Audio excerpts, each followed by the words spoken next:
As designated in our bylaws, he has a seat at the table of the chamber and attends our board of director meetings on a recurring basis. Prior to serving on the council, Bob was on the Livermore Planning Commission, and he brings a wealth of technical and scientific understanding and professional business experience to help govern the city. He spent the early part of his career as a physicist at Bell Labs and at the Lawrence Livermore National Lab, followed by 36 years in various industries and leadership positions in finance, strategy, and information technology. Bob recently retired from PG&E as a senior director in electric operations. His group received an award from the Department of Energy for innovative improvements to the interconnection process for rooftop solar installations. Bob has 2 adult sons, Phil and Steve, and he is married to Nova Starling, a local artist and president of Art and Resources to Inspire. Now get a load of this education. Bob has an MBA in finance from UC Berkeley and a BS, MS, and PhD degrees in physics from MIT. He also served as a captain in the Air Force Reserve.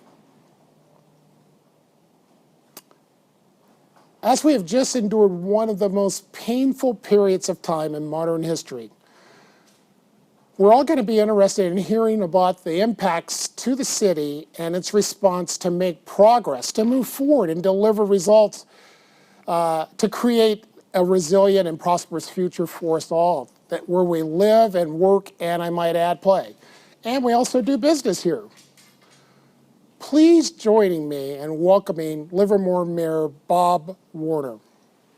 California, a land of incomparable vistas, inspiring architecture, and breathtaking engineering marvels, precious natural resources, and people dedicated to protecting the environment that sustains us. CEMEX is dedicated to supporting sustainability efforts in California with our family of low-carbon ready-mix concrete called Vertua. Vertua is concrete designed with CO2 reduction in mind. Vertua Classic helps you achieve a 20 to 30% carbon reduction. It's available now at most CEMEX plants in California, along with technical support and mixed design services. And coming soon, Vertua Plus and Vertua Ultra. Low-carbon Vertua can help your next project reduce its carbon footprint and qualify for LEED and other green certifications. It's tomorrow's concrete today. At CEMEX, we're doing our part to build a better future with Vertua, low carbon by design.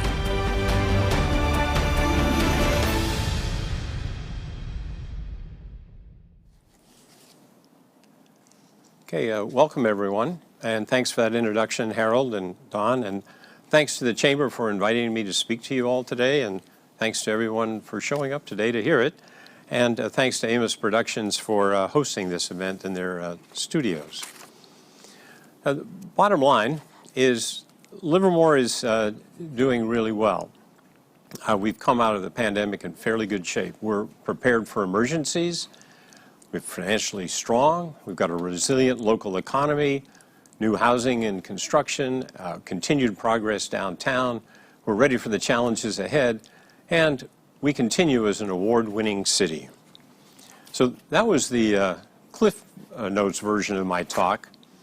And before I get into the details, I really want to emphasize, as Don did earlier, thank you to all.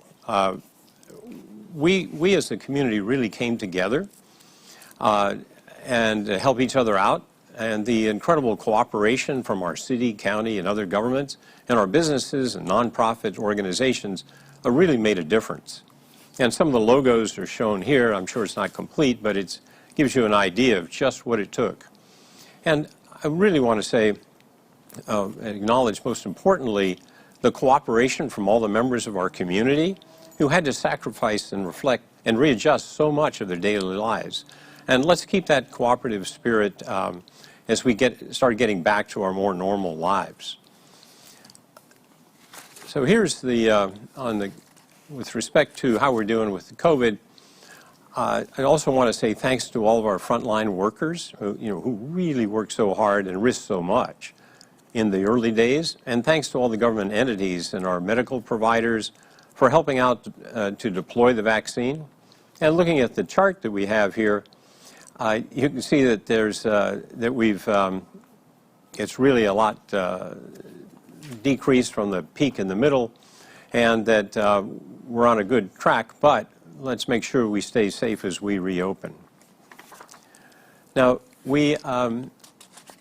one of the things that we did here was acted quickly to help, and that was through a local declaration of emergency, and we established several executive orders, and our surrounding cities did the same. And I'm not going to read the whole list, but I would like to highlight, the temporary moratorium on fines and evictions, and the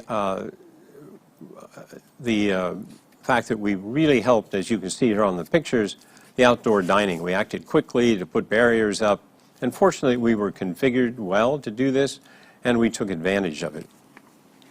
We also capped the third-party food delivery service providers' fees. And what we also saw was we looked like we had enough cushion in our reserves and our operating funds that we could deploy funds quickly to help.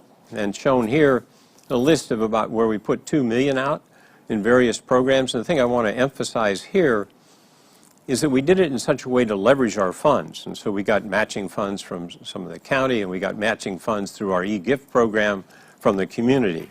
And so we did everything we could to help, and I've heard from several people that it made a difference. Now, the next topic that I want to go over is public safety, and shown here are a few things. But remember the lightning complex fire, and it was really sobering because we had to consider evacuating Livermore. It was quite serious. And fortunately, from the leadership of John Marchand, we have now an emergency operations center, and you can see it also is our council chambers, but there's a lot of communications antenna on the roof if you look carefully. And over on the right is the operations center, and there is just a ton of communications, not only the wireless but wired, so that we can keep in contact with all the organizations that need to coordinate. Shown here in the pictures where our fire department recently partnered with the California Highway Patrol to do some rescue training, and then you also see some of our police. We've got them on bicycles so they can help out with downtown and be more flexible as well. So what we have here is we're really prepared for emergencies. And this is something we started a few years ago. And we have specialized emergency management training for the staff, a lot of things to make sure we've got best practices. But the thing that I'd also want to emphasize is we're reaching out to the community to help the community be prepared. And we're also partnering with our other interagencies in the city, the park district, the school district, the labs, and they're all integrated into our operations management structure. So we're set to go here. The other thing that happened, of course, just before the pandemic hit, is we had a cyber attack. And this is one of the areas that we were talking about getting going on, but now we're doing it quite seriously. And one of the keys here is that we're transferring our critical operating systems to the cloud to get a lot more security there. And I'd say that, fortunately, we were attacked. It did disrupt service, but we didn't have to buy any bitcoins to get out of it, and we're not planning on doing that in the future. So the next topic is financial strength. And this is what we need in order to be able to weather all the storms that come after us. And this is something that the city has been very good at. We had reserves before the Great Recession. We built them up quickly, and we were set for the pandemic. And I've got to warn you that just as much as Mayor Marchand loved all things water, I like finance. So Mark Roberts, our city manager, suggested that Doug Alicio may be handing out an exam at the end of this section. So bear with me, but I think some of this is very important because this is the basis which allows us to do everything else.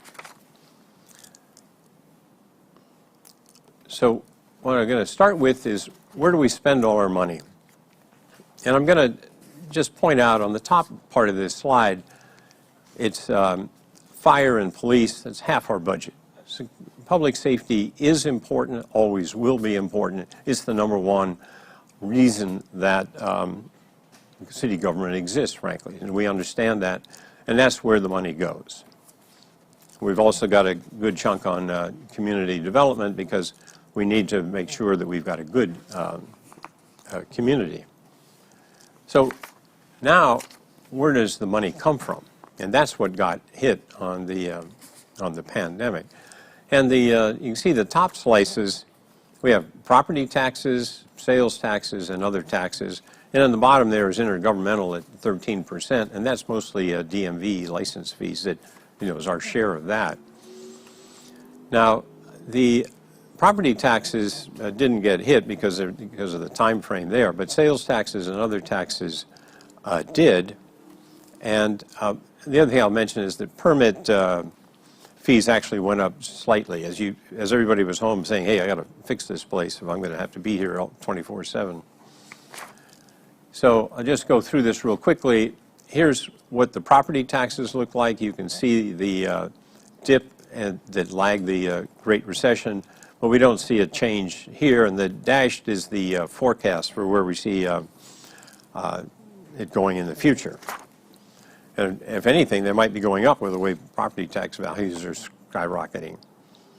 On the sales and use taxes, this you can see the dramatic impact of the Great Recession, and then you can see where we got hit in the pandemic at the end, but we're expecting a reasonably a good recovery there.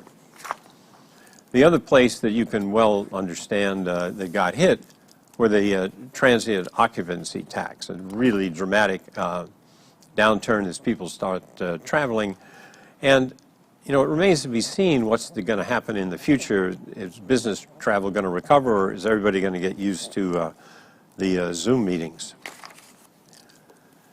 So given those two hits, let me just show you what happened with our general fund, and sort of the history, and we've got the projections here.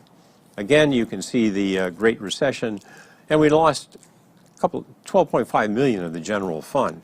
It was a significant hit, and it took a while to come back up. There's pretty much of a shift of the curve. And you can see over on the right what happened with COVID, and we've lost nearly 20 million of financial impacts, and I'll go through those in a second.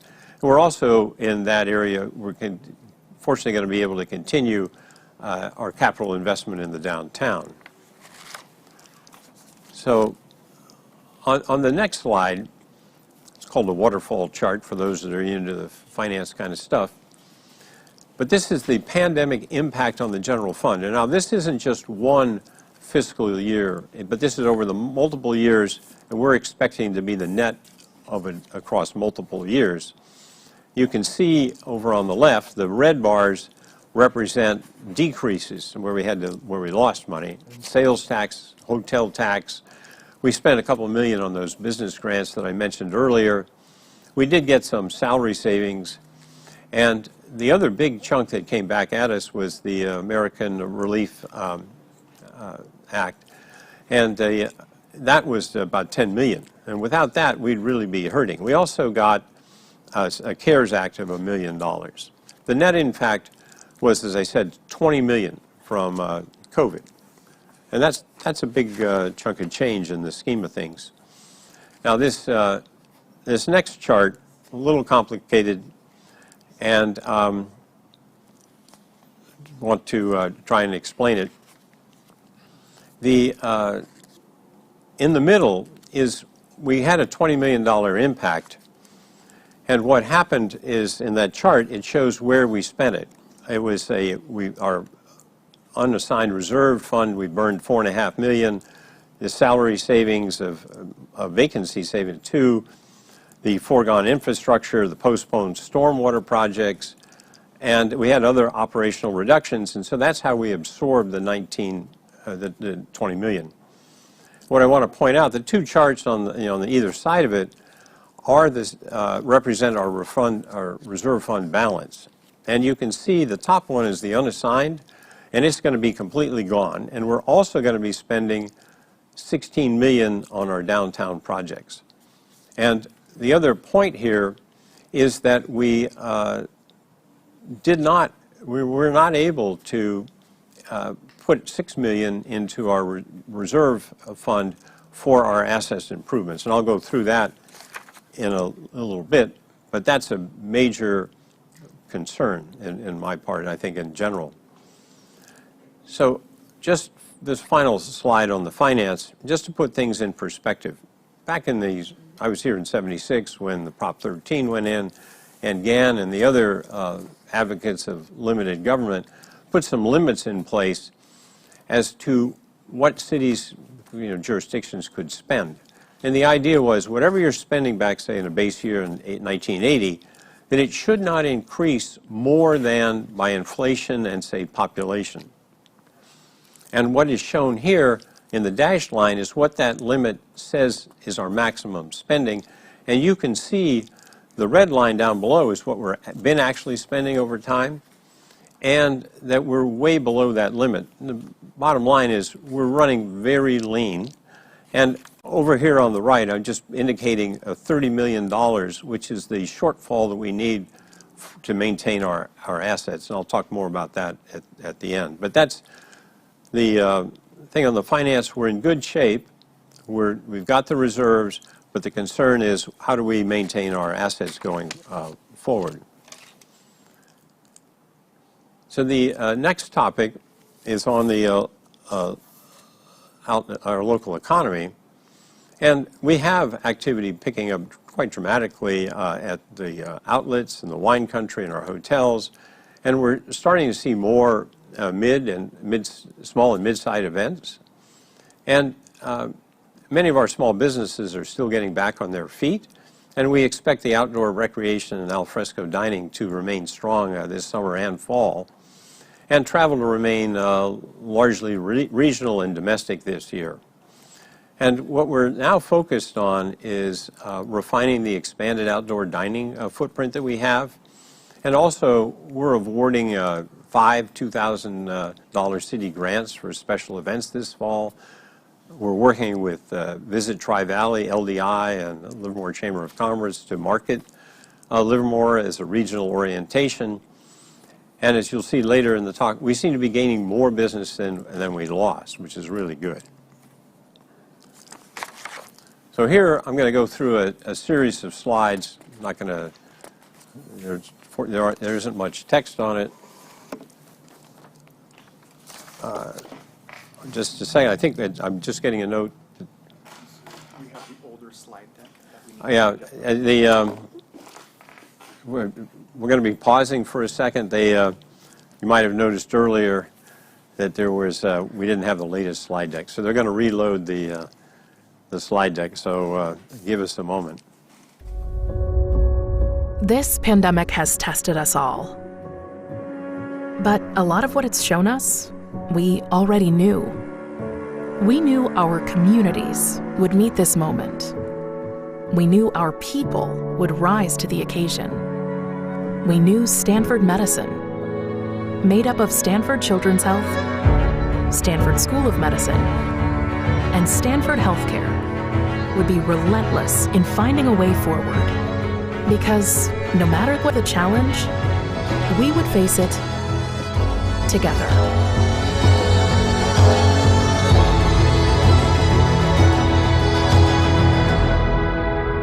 Together, we are working to end this pandemic, and together, we are ready for what's next.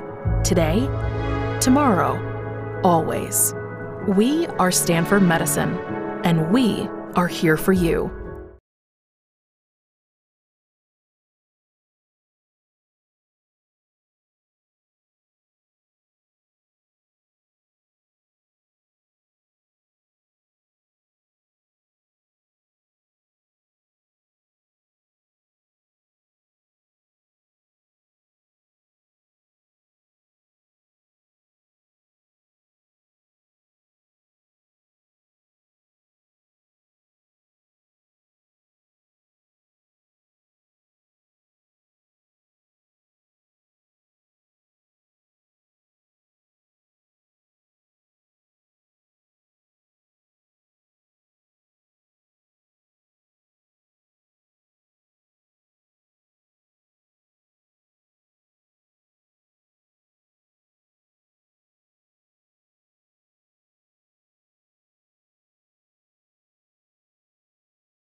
Well, welcome back. Sorry for the interruption, and thanks for your patience as we reloaded that. I guess, though, in this world, we're used to these kind of things, especially everybody on Zoom and everything. So we'll start back up with the talking about our local economy, and we've got new and expanding businesses, and some of them are shown here: FM Industries, the Amazon Hub, DHL, and the Monarch tractor, which is pretty cool with the electric tractor. Now we have a bunch of new businesses around town and logos here. And when I was showing some of these slides earlier, the staff here was saying, "Oh, I just went to that one or this one." And so I would encourage you all to visit some of these new businesses. And we'll be putting this slide deck up with the speaker notes. And in the speaker notes are the addresses for all of these in case you're interested. But it's really pleased to see what we've got happening around town. We've got new businesses downtown. The Ace Hardware didn't have a ribbon cutting, they had a board cutting, and I was hoping that they were going to be handing out saws, but I don't think they did. But there are a lot of good things happening here in downtown. Again, check them out. And then we have some new businesses coming soon, shown here. So you can see a lot of good things are happening. And again, you can get the addresses and check them out. And all of these obviously have websites, so go see what's happening. The other thing I wanted to mention is wineries are certainly a very important part of the Tri-Valley here in Livermore. And one of the things that the stakeholders are talking about is forming a American viticultural district. And we've got 83 wineries, 2% of gross sales would be an assessment for increased marketing, and that Livermore would be functioning as the lead agency. So hopefully this can happen. The other thing I want to mention with respect to the wineries is that there's a desire from the stakeholders to extend the sewer service down Tesla Road so that the wineries can provide an even better experience for the people that come and visit for the agri-tourism.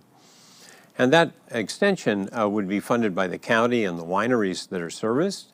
And the county, previous Supervisor Haggerty allocated already, I think, $10 million for that project. And there would be no changes to the Livermore residents' utilities bill. And this is something that could appear as a ballot measure in the near future. And I would hope that the community would support it because it is important for the wineries and it would just benefit us. The other thing I want to mention is that a big part of what we care about here is supporting the arts, and some of the items are shown here with the murals, the Shakespeare Festival. We got public art displays, and art walk, and also mention that a little while ago we put the arts interaction with our Arts Commission under our Economic Development Department because we recognize that a very important connection. The next topic, and which came up in a pre-meeting discussion, and I think everybody's well aware, we have an airport in Livermore.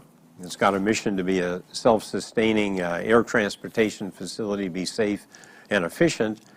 Also functions as a reliever airport, and it's a base for the Alameda County Sheriff and Civil Patrol units. And it has a significant economic benefit to Livermore and the surrounding communities, the direct tax revenues to the city, county, and the schools, and indirects to the business support and tourism. And one of the things I want to point out is that the airport is largely subject to governed by FAA regs, and this has significant implications as when projects come before the city as to how we're constrained in when we think about them and whether we are allowed not to approve things in particular. So and the bottom line, it's very important for our economy and our emergency response. So The thing that's engendering a lot of discussion, though, is the potential for some upcoming development at LVK. We do have the restaurant, and we've got phase 2 of the Five Rivers fixed base operation coming up. And we've got some airfield geometry improvements. But it's the Kaiser Air development discussion that has really engendered a lot of conversation. And on the right, I want to take you through this chart, if I may.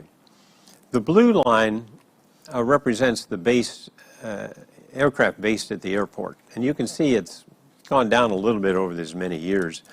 And the green line are the total operations. And you can see that they have significantly decreased, especially when we lost some of the flight schools. Now, the red line represents the complaints. And you can see a big spike of those complaints back when we were talking about what's the future vision for the airport. And based on that, we restricted, instead of expanding the airport's future, we made it less. Now, on the right, you can see is the present, and noise complaints have gone up by a factor of 10 again. And nothing changed physically. And we just recently completed a noise study in cooperation with Pleasanton and Dublin. So again, physically nothing has changed, but the perception, just because we're talking about the airport, has increased complaints by a factor of 10. So, pilots are usually looking at noticed airmen about turbulence. Well, this is the a turbulence graph for the City Council and the Planning Commission. So, fasten your seatbelts if Kaiser does submit a proposal. So, next topic is residential. We've got a housing crisis here in the Bay Area and a lot of other places in California and others. And so what are we doing with respect to new residential? In the next set of slides, I'll take you through that. And then we have a variety of projects that are, as I say, just completed and underway, and I'll cover a few of them. The first one is Auburn Grove. It's 108 townhomes on 24 acres, and it was approved as part of the First Street Corridor general plan amendment, and it spans from the Livermore Casino to Portola Avenue. The next one I'll talk about is Lassen Road, townhomes and trail. It's on a 12-acre site, northwest corner of First Street and 580. It's 186 new residential 2- and 3-story townhome units, and they're 1,200 to 1,900 square feet in size, and there'll be 14 affordable units there. And it includes 23 acres of publicly accessible open space and trail system, including off-site regional trail connection. And it's really good because that trail will connect one of our high priority trails. They're going to be constructed, we've been looking for a while, and it's going to provide a bicycle and pedestrian connection over 580 via the Las Colinas overpass. And that does close a significant gap in our trail network. And the land subdivision is anticipated for the summer or fall of 2021. We don't have yet an estimated timeline for construction. Shown on this slide is Chestnut Square. It's a 116 affordable units for up to 60% of the average median income, and 72 units for seniors greater than 62, 42 affordable rental workforce homes for families, and 5 units for homeless seniors. It has resident services and other shared facilities, and it's now complete. Now, another one that we're looking forward to is called Vineyard 2.0, and it's a supportive services center, and it's being done by the Housing Consortium of the East Bay. That's 24 units of permanent supportive housing with housing resource and referral, basic needs with services with case management and counseling. There's an open heart kitchen facility. It's going to be estimated to be complete in the fall of 22.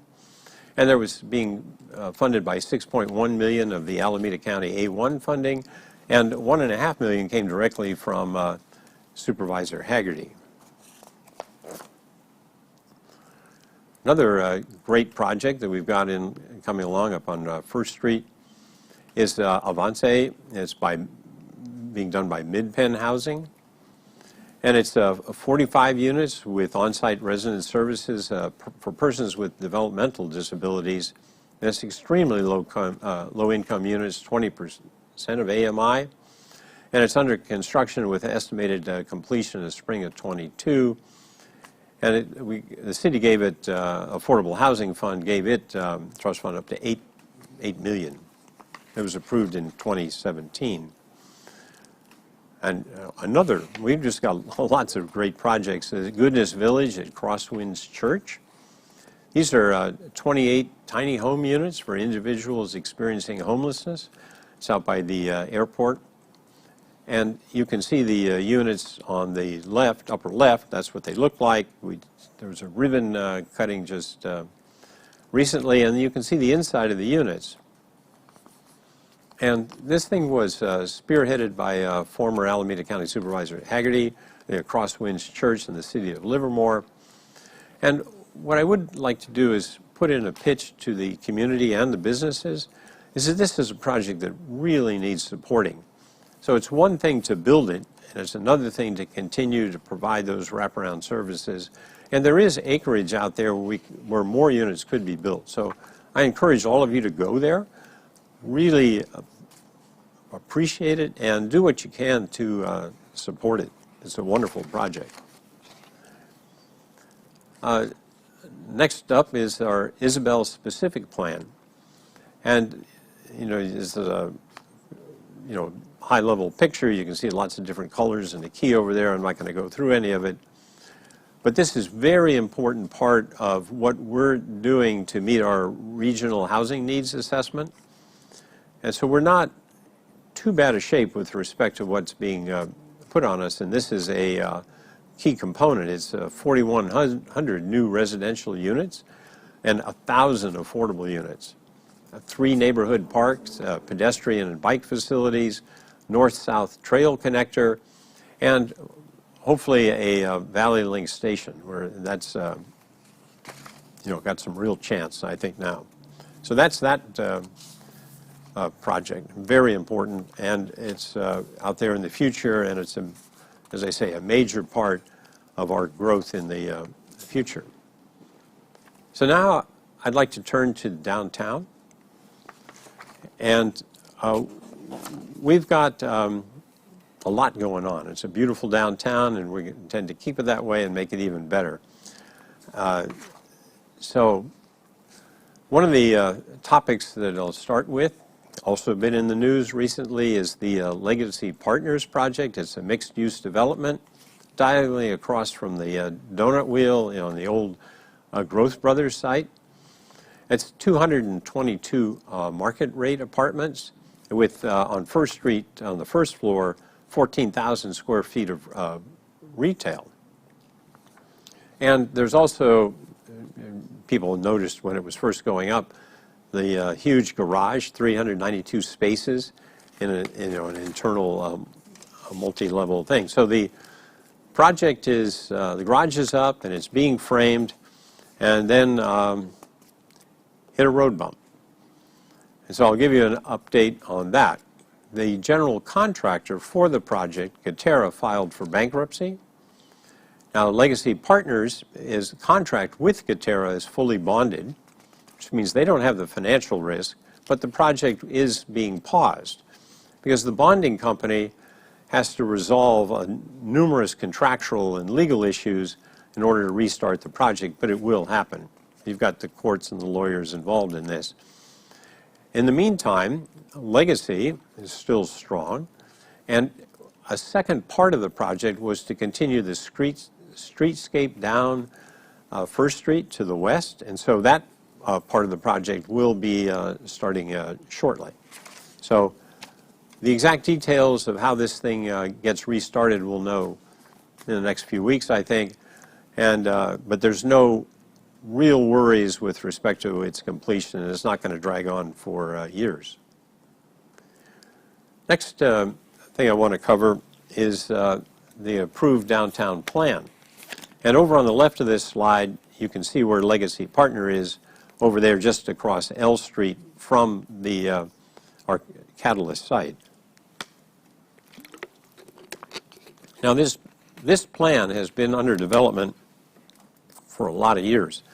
I think it's occupied me for most of my time on the council, actually. And I'll just cover the components here are in the northwest corner, the upper left, is the Eden Housing Project, which I'll talk about in a minute. There's in between is Veterans Park. In the middle here, you can see the Quest Science Center and the Black Box Theater. Those are the cultural facilities. Then there's Blacksmith Square in the upper right of that main block, and it's going to be expanded. We did just complete Stockman's Park. We've got the L Street Garage in the lower left. We've got the I Street Garage in the upper right that's off the picture, and we've got the hotel. And then on the bottom right, we have some more parks and water features. And I'll be covering where we are on all of that.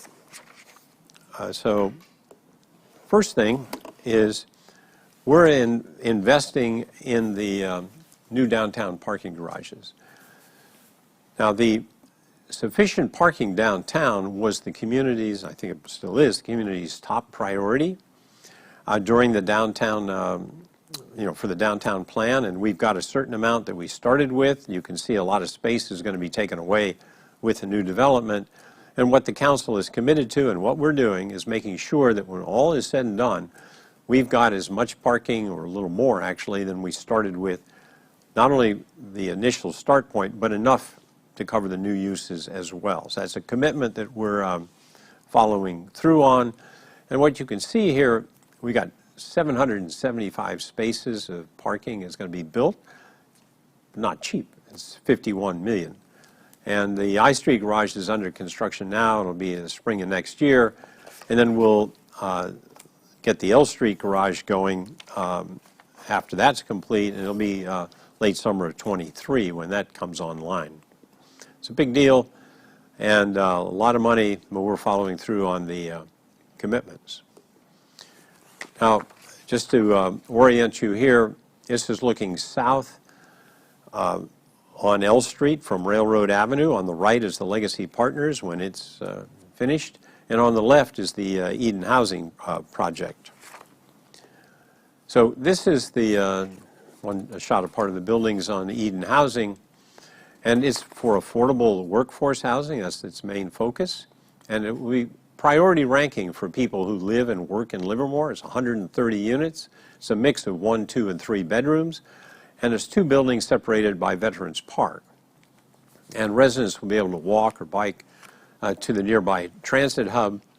And this is a view from that corner on Railroad and L.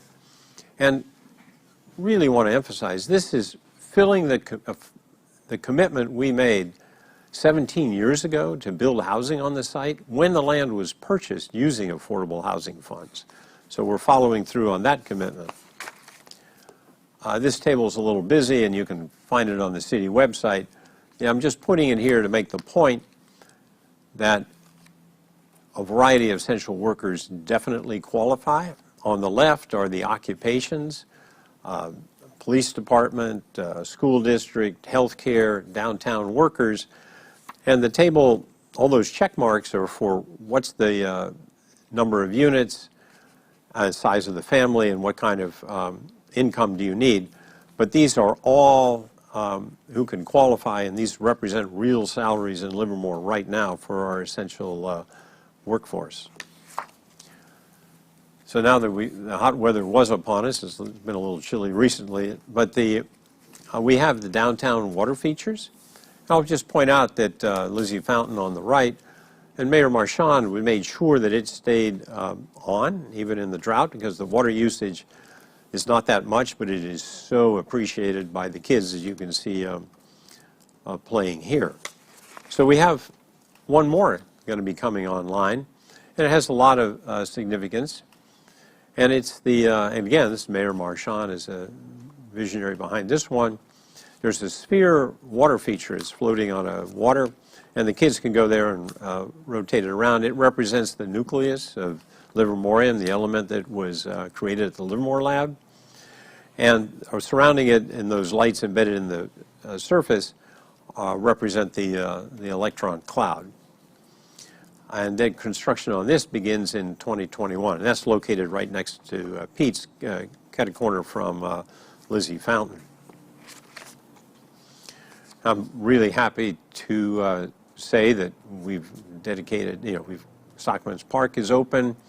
It's beautiful, and on the left, we just had the Memorial Day event, which was well attended, even though it was really hot, and people appreciated it. And I'm very happy that when I see people with their children enjoying the park, and I drive by it often, as you can well imagine, just to see what's happening, and I'm glad it's there. Now, the other park that's going to be part of the housing is Veterans Park. It's a large park, and in the foreground is the children's playground, and this thing is going to be 30% larger than originally envisioned when we approved the tract map in the earlier stages of the planning for the housing element. So I'll give you, I've got some good news on the downtown retail, hotel, and cultural facilities. Blacksmith Square plans are expected soon. Mike Madden spent a couple hours with me and took me through what he's going to do, and it's going to be beautiful. And he was saying his architect saying one of the the buildings might be award-winning, and that'll be a great ad. So we can see construction on that happening end of the year and the beginning of next year. Talking to the hotelier, they're going to be submitting. They got restarted there on the plans. They'll be submitted by the end of the year. They're in final negotiations for buying the lot for the valet parking, so things are looking good there. The Black Box Theater is in the midst of fundraising, and what you can see here in the picture is the Quest Science Center, which is going to be in the middle on the top left there. Is that we just had a groundbreaking for its temporary structure to be used for some summer program. So we're moving ahead after the pandemic on the downtown. Now I want to cover, looking further ahead, we've got some major undertakings going on, and we also have the goals and priorities that the new council recently adopted. So I'll cover through the goals and priorities first. We have asset management, stormwater, general plan, downtown, homelessness, affordable housing, and modernization. Now I think you'll, and this is what we're doing to set the stage for continuing success. I want to point out that some of these are continuations and some of them are new. So the homelessness and the downtown are things that we've been working on for a long time and will continue to do that. Asset management is something we've been focused on, but we've added stormwater explicitly because of the growing impact it's going to have on our budget to meet all of the new regulations. The new ones are the general plan, and which I'm going to cover in a minute, and modernization, which modernization makes sure that our processes are efficient and resilient. And so there's a lot of internal process improvement there. I'll cover the general plan update. What we have here is something that's really fundamental and important, and it guides our development and conservation in the city for the next couple of decades. The current one was adopted in the current one that we have to update now and is valid through 2025. It was adopted in 2001. And these updates are major efforts, and so we're starting now to be ready for 2026. In the box there in the middle, you can see the elements that are in a general plan: land use, circulation, noise, public safety, housing, community character, infrastructure, public service, open space, conservation, economic development, physical, and climate change. And so very broad, and we're going to be recruiting for people to help us on this from the community. Another aspect of what we have here is the asset management program that I mentioned earlier. We've got over $3 billion of infrastructure assets, and we currently are spending about $10 million a year, but we need $40 million, and that's that difference is that $30 million I showed you on that earlier chart. We formed a committee, Citizens Committee, to help prioritize, 9 volunteers, 30 meetings, collected and analyzed asset data, used risk-based methodology, and get a better understanding of our funding needs. And we're doing the public outreach now, the campaign's underway, because frankly, we don't have enough money to maintain everything at the level that we've got it right now. So this is very important input for maintaining our assets with limited resources. And we have a couple of other action plans happening too. One's a climate action plan, and it outlines our strategies and activities for reducing our fair share of greenhouse gas emissions. And it's got a number of components to it, and very important impact on how we live in the future. And associated with that is an active transportation plan. And that also improves our walking, biking trails in Livermore while focusing our 4 main goals that are shown here. And what I want to point out is we're not trying to do either of these plans alone either. The Climate Action Plan, we're fortunate enough to have a couple of very world-renowned laboratories that focus on these kinds of things. We'll engage them. We've got a lot of citizens that are very competent in this area. So again, we're looking for people to engage on these to help us figure out what we need to do. So I want to end on this last section here, that was really fun, is we're an award-winning city, and we continue to be. And it's really good. And I've always enjoyed this section when Mayor Marchand went through it. So here's to start with what our residents think. There's a 2020 National Citizen Survey. It's done every 2 years. And Livermore continues as a great place to live. You can see here the 16, 18, 20 in the 90s. And that's, we're consistently rate high, and not every city manages that. You can also, safewise.com does rates the safety of cities. And we've been ranked again as one of the safest cities in 2021. I think this is based on crime rates calculated for California cities with a metropolitan area of at least 300,000 people. It's 229 cities, and we ranked in the top 25% for the 3rd consecutive year. Then the East Bay News Group does a bunch of ratings, and we managed to capture a number of them. So this is Best of the East Bay 2021. Wine bar, the best Chinese food, best Italian food, best dive bar, best specialty cocktail, the best live theater with shakes, and best Mexican food with Casa Rosco. And here's another, we even have another set here with best place for a wedding at Wente, heating and air. So again, Uncle Credit Union, you got to mention that with Harold. So so we're doing well.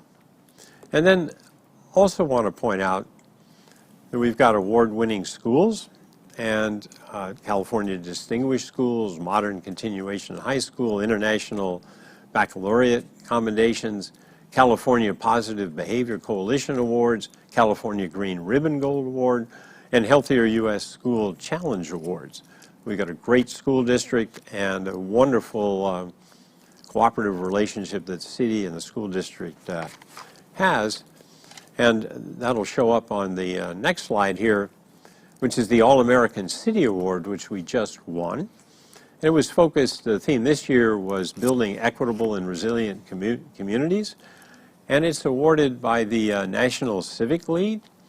And we're very pleased to have gotten this. And this kind of award has been out since 1949 to recognize communities that successfully address local issues through civic engagement, collaboration, inclusiveness, and innovation. And we competed against 19 other finalist cities from across the country. And our application centered on community-driven projects addressing youth mental health, anti-vaping policy and education, equity and inclusion and social injustice, and affordable housing and homelessness. And you'll recognize that these are all topics that the community has been focused on, and it was a great team effort from the city of Livermore, the school district, the park district, the local college, and the Chamber of Commerce.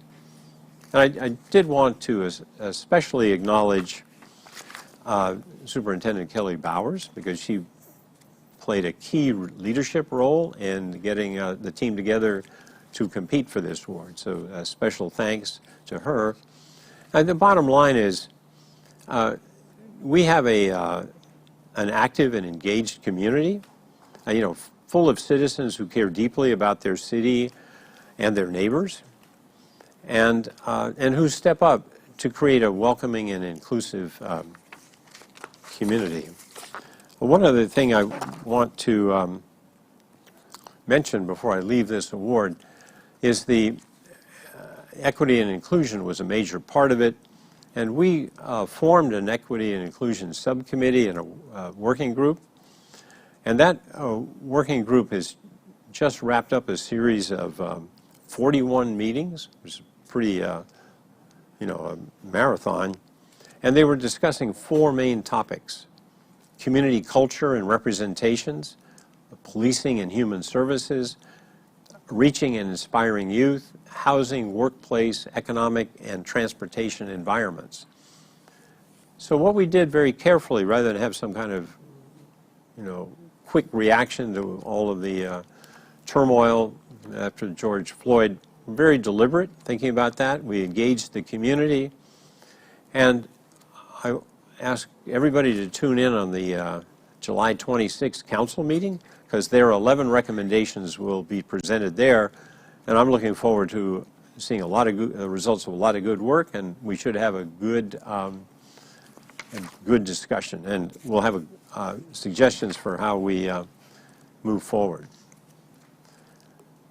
So the bottom line here is, you can see that Livermore is a great place to work, live, play, and go to school. And I'd like to point out this didn't happen by accident, but it took a lot of hard work and dedication by many individuals and organizations. And we have a great staff at the city. Mark Roberts has done a great job, and the people that work for him, Jason Akala, our city attorney, and our other governmental agencies have great staffs as well in Livermore, and we've got wonderful working relationships. So this was very deliberate, took a lot of hard work. And so I want to say another thank you. I especially want to thank Mayor Marchand for his vision and leadership over many years, and Bob Coomer and other former council members, who we've all worked very hard together on what's going on. And I'd like to thank the current and former advisory body members and all the volunteers who contributed over the years. And I want to give special appreciation to those who helped prepare this talk, especially Marianne Lobo, who spent long hours with me and very patient. And thanks to all of you for participating today. So now, ready for your questions. All right, Bob, I've got a few questions here for you, and hopefully more will come in. But first, before the questions, there's a lot of kudos in the chat for you and the City Council. But getting to some questions, Laura has a question. What percentage of the parking spaces in the new downtown garages will have EV charging stations? That I don't know. Maybe Mark or Paul Spence could tell me. I've got to confess, I just recently bought a new car. I don't do that. I mean, it's the first new one I bought for myself in 30 years, frankly, but it's electric. And so you can be assured I'll be asking that question and getting the answer out. I'll just say one other thing. I got this electric car. I used to be impatient behind people with electric cars, and how slowly they pulled out. But now I'm turning into one of those people. So just be patient if you're behind me. All right, we do have another question, but if anybody else has questions, please type them in the chat, and I will read them to Bob here. So Laura has another question. While developing the new general plan, will the World Health Organization's age-friendly principles be implemented? Well, I would have to know what all those are, but what I would say on the new general plan, we're going to be looking for input from everywhere and good thinking. So I would hope that we would understand what they are and make good decisions.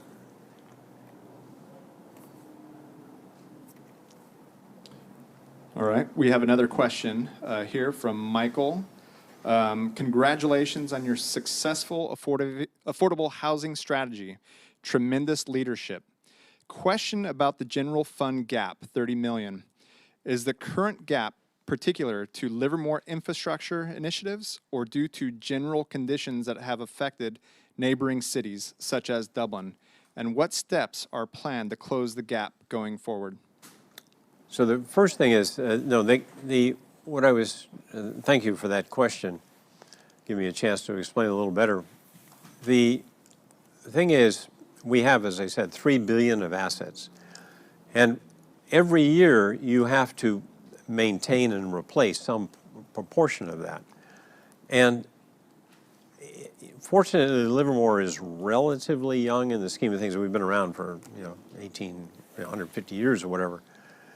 But most of the infrastructure is in good shape, but not all of it. And it's part of the world. I mean, the U.S., you hear about all the bridges falling down. It's one thing to build something, it's quite another to maintain it. So this is just general, things fall apart. It's what happens in your house and everything else. So that's what the problem is.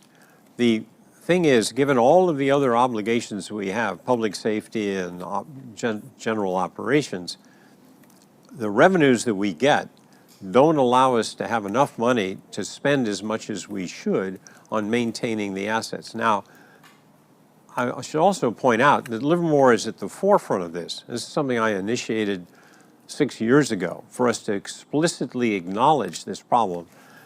Most cities do not. In fact, I don't know of another one that's got as robust a program we have to tee it up and say, we got to solve this. So I'm just giving people a heads up now. We need to figure out how to close that gap.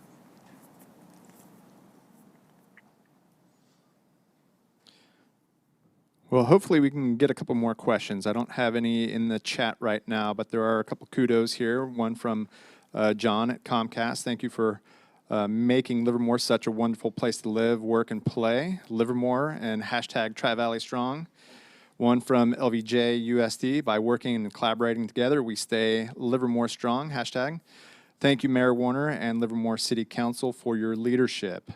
We have another one. Is this a question? Nope. It's from former Mayor John Marchand. There was a lot of great information presented today. It all adds up to create a great city. Thanks to everyone who makes this happen. One from Splend. He says, great presentation. And that is all I have for right now. Actually, one just came in from Brittany Kick, Councilmember Kick. Feeling honored to have joined this council and proud of the staff. Bob, can you let people know how individuals can get involved in the general plan process? Well, I think we're going to be recruiting people to be part of the advisory committee on that. We'll have information up on the website. And we'll probably be putting notices out on how to participate as well. But I don't think that what we're about to do with that general update, plan update, that's the most important thing we're going to be working on. And it's going to take years. We need to do it well. And the more input we have, the better it will be. Excellent. And then another question from John from Comcast. Quick question on fire prevention preparedness this year. I don't think we're doing more this year than we have in the past. We do have the, and a lot of the surrounding areas county. But we are making sure we're in touch with the county. We're doing our part, make sure that people abate their weeds and other, vegetation. We're sending out notices. Glad to see I border Robertson Park. I'm always happy when the goats come through to clear out the dry grasses. So we're doing a lot. I don't think we're doing anything more than we normally do, but we are prepared. We have another question from Gina. Update on GP effort at upcoming CC meeting. City Council meeting. Oh, what kind of efforts? Update on GP effort at Oh. upcoming City Council meeting. GP, general plan efforts, is that I it? assume, yeah. Yeah, On okay. 628. Yeah, general plan. Yeah. I think we will, we'll be periodically addressing what's going on there. I don't know the exact schedule. All right, let's see. Craig Bueno from LVJ USD. Thank you, City of Livermore, for your partnership with LVJ USD and the LARPD on the recent effort to provide vaccination opportunities to our community. Together, we are stronger in recovery. Yeah, well, if I could just say something, I think I'm glad Craig brought that up, and forgot to mention it. But the fact that when the vaccines were rolled out so quickly with the government agencies and the school district played a key role in setting up facilities where we could get that done. We have more to do, but I just saw in the paper today that 70%, I think, of California is vaccinated. Well, that's not true of all parts of our population. So I think we still need to make concerted efforts to get everybody vaccinated. We have a question from Carolyn. Please comment on drought mitigation requirements. Any restrictions to watering our yards?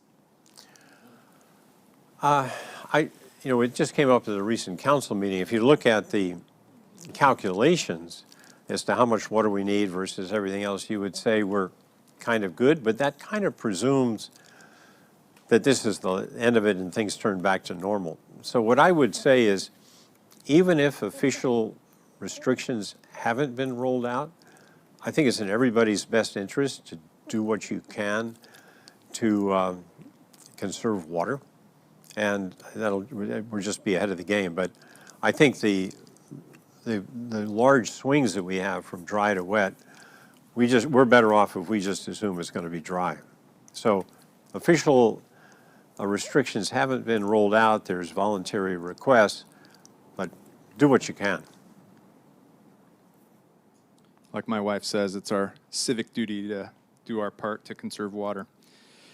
All right, so Carla Brown, Mayor of Pleasanton, asks, Mayor Woerner, thank you for your partnership with the Pleasanton and Dublin Mayor to keep the Tri-Valley as a wonderful place to live and work and raise a family. Carla Brown, I thought it was a question. It's not a question, just some kudos But there. I'm glad you mentioned what Carla said, because I'm real pleased that I became mayor at the same time as Melissa and Carla. And we've got a good working relationship, and we all three share the fact that we're in a Tri-Valley and we need to cooperate together. And that's also true of our neighboring cities north on 680 as well. We understand we're all part of the same area, and if we work together, we can be more effective in delivering for our communities. We have another question, an update on Valley Link. Well, good. The Valley Link just got 20 million, I think, earmarked by Representative Swalwell. That's a small number in compared to the billions it's going to take, but it is indicative. It's now part of the federal program, and it's a lead for us to get other funding. What Alameda County, I would say, has done its share, and this again, Mayor Marchand, Scott Haggerty, Supervisor Haggerty did a lot to help. And it's going to depend now on making sure that our neighbors to the east in the valley pass the right tax measures to help fund that share of the system. But I'm on the board, and I'm optimistic that we're on a good path. And again, I'm very happy that all of the cities on both sides of the Altamont are behind this, and that's a key to getting that thing done. All right. Carolyn from the Pedrosi Foundation asked, what is the positive economic impact of the wide range of businesses other than retail, hotel, restaurants, and wineries located in Livermore? I don't have the quantitative number on that, but just the fact that we have a lot of businesses here that imply, provide jobs for people and contribute to the local economy. And it's because we have a spectrum of businesses and workers that we're so focused on making sure that we have the spectrum of the housing available for them, because we really want the people who work in Livermore to be able to live in Livermore. That's all the questions I have. Okay. Oh. Well, We just had one come in from John Freeman. I appreciate your presentation and working with city on future projects. I appreciate the public-private partnership the city has done working with utility companies. Oh, good. Well, maybe we can wrap on this point. Cooperation is the key. We don't get things done by being, otherwise. And the more people that can come and contribute, even, public forum at the council meetings, emails, getting on the advisory committees, volunteering, the better off we are. And I say once again, I appreciate the fact that the city of Livermore and all the surrounding agencies and cities are quite cooperative. And so I think we're on a good track here. And again, we're an award-winning city, but because of all those people. So I think, am I now to, Harold is here. Okay, in transit. Okay, Mayor Woerner, thank you so much for a great presentation. What a fantastic time ahead for the city of Livermore. They always say, if you look in your rear view window, you're looking at a very small piece. You got to look back a little bit.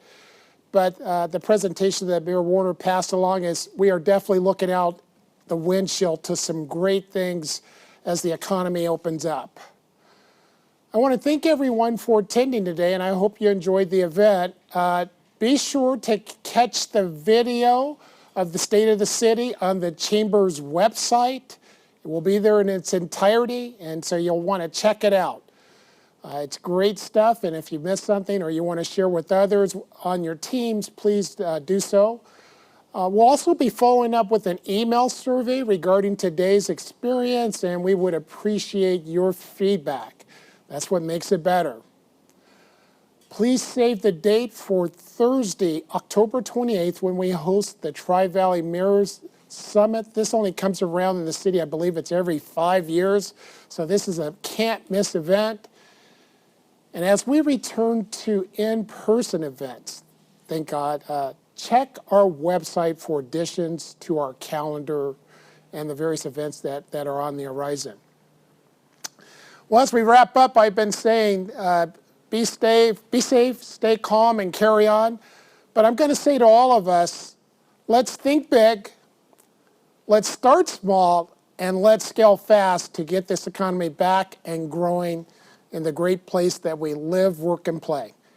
Have a great day and a great afternoon. See you next time.